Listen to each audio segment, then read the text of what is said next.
Pourquoi le cabinet Copé Avocat est-il partie prenante, partie intégrante même du projet 102? C'est parce que c'est un cabinet à vocation citoyenne.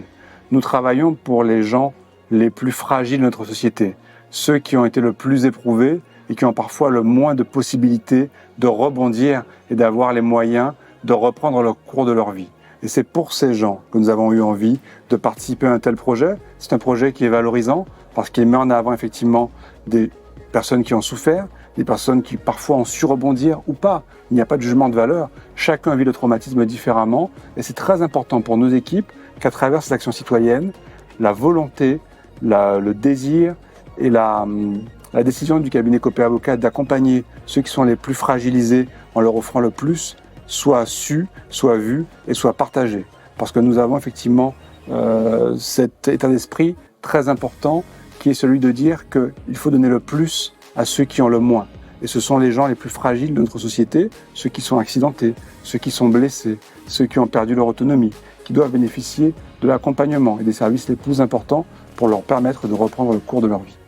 Pour moi, c'est seulement un début. C'est vrai que cet événement, il faudrait qu'il y en ait plus souvent et à la fois plus du tout, parce qu'on veut que le risque zéro arrive en voiture. Malheureusement, on n'y est pas encore.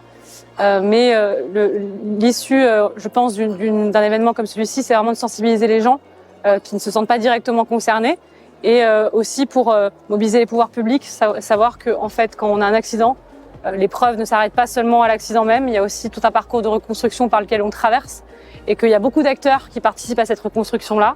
Il y a beaucoup de gens aussi qui sauvent des vies et il faut en parler. Il faut donner la parole à ceux qui participent à la reconstruction des personnes accidentées, des deuils à faire parfois, et aussi sensibiliser évidemment sur la sécurité routière, responsabiliser les gens au volant, parce qu'encore une fois, ça peut tous nous arriver, on peut être victime et auteur d'un accident, et ça peut être grave malheureusement. Si je suis ici aujourd'hui, c'est parce que je trouve le projet formidable, mais aussi pour y représenter l'État français.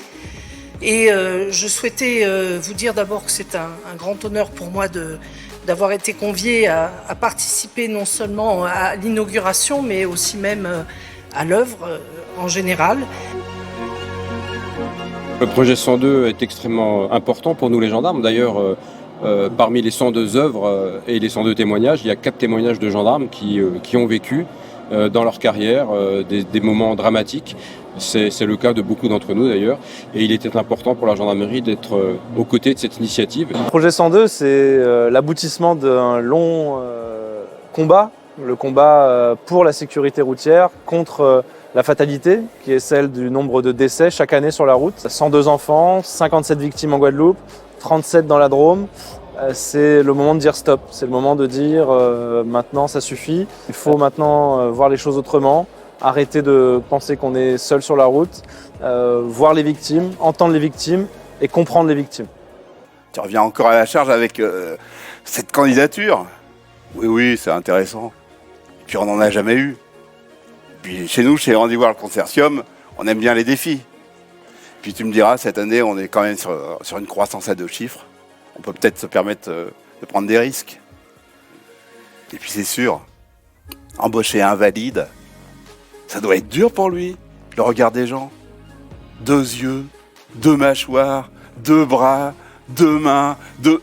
Et ça aussi. Et tout fonctionne. Oh, le pauvre, putain. Oh, ça doit être horrible. Et pour faire des rencontres. Hein, il est célibataire. Bah, tu m'étonnes. Non, t'as raison. Faut faire quelque chose pour lui. Ça va lui faire du bien de travailler, de se sentir utile. C'est important de socialiser des gens comme ça. Et donc je suis avocat spécialiste en dommages corporels et c'est parce que mon travail est de prendre soin des gens après que je suis là ce soir, parce qu'à un moment je me suis dit que ce n'était plus suffisant et qu'il fallait faire un peu plus et de faire un dépassement de fonction. Alors moi je pense que le dépassement de fonction c'est important. Cette équation route enfant 102 c'est trop, et l'idée n'est pas de moraliser, parce que tous ici, nous avons des comportements parfois qui ne sont pas à la hauteur de ce qu'on voudrait être, de ce qu'on voudrait faire. Mais l'idée, c'est de se dire qu'il y a une chose anormale. Le problème, c'est que les choses anormales, en général, on détourne le regard pour ne pas les voir. C'est pour ça qu'on a ici le prisme de l'art qui doit nous permettre de poser le regard sur cette question gênante et dérangeante.